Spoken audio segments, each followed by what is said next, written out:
Hormuz జలసంధి సాధారణ సముద్ర మార్గం కాదు. గల్ఫ్ దేశాల నుంచి ప్రపంచానికి వెళ్లే చమురు, గ్యాస్ రవాణాలో ఇది కీలక ద్వారం. అందుకే ఇక్కడ ఒక చిన్న ఉద్రిక్తత వచ్చిన క్రూడ్ ఆయిల్ ధరలు, పెట్రోల్, డీజిల్ రేట్లు, గ్లోబల్ మార్కెట్లు అన్నీ కదిలిపోతాయి.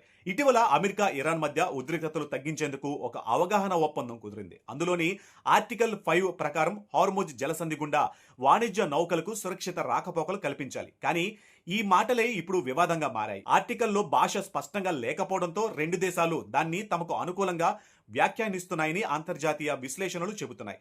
అమెరికా వాదన ప్రకారం హార్ముజ్ అంతర్జాతీయ సముద్ర మార్గం.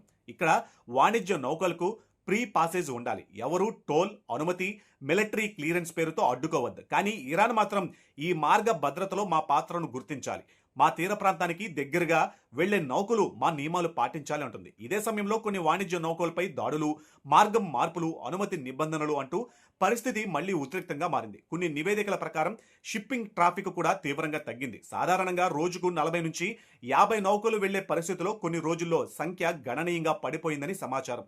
ఈ వివాదం భారత్కు కూడా చాలా కీలకం. ఎందుకంటే గల్ఫ్ నుంచి భారత్కు వచ్చే క్రూడ్ ఆయిల్, ఎల్ఎన్జీ రవాణాలో హార్ముజ్ మార్గం చాలా ముఖ్యమైనది. ఇటీవల భారత్కు వెళ్లే కొన్ని నౌకలు సురక్షితంగా ఈ మార్గం దాటినట్లు రిపోర్టులు వచ్చాయి. కానీ పరిస్థితి మళ్లీ క్షీణిస్తే భారత్ ఇంధన దిగుమతులపై ఒత్తిడి పెరిగే అవకాశం ఉంది. మొత్తానికి ఆర్టికల్ 5 అనేది కాగితం మీద ఒక ఒప్పందం పాయింట్ మాత్రమే కాదు, అది హార్ముజ్ పై అసలు అధికారం ఎవరిది, వాణిజ్య నౌకలకు నిజంగా స్వేచ్ఛ ఉందా, ఇరాన్కు నియంత్రణ హక్కు ఉందా, అమెరికా నౌకాదళం పాత్ర ఏమిటి అనే పెద్ద ప్రశ్నలకు కేంద్రంగా మారింది.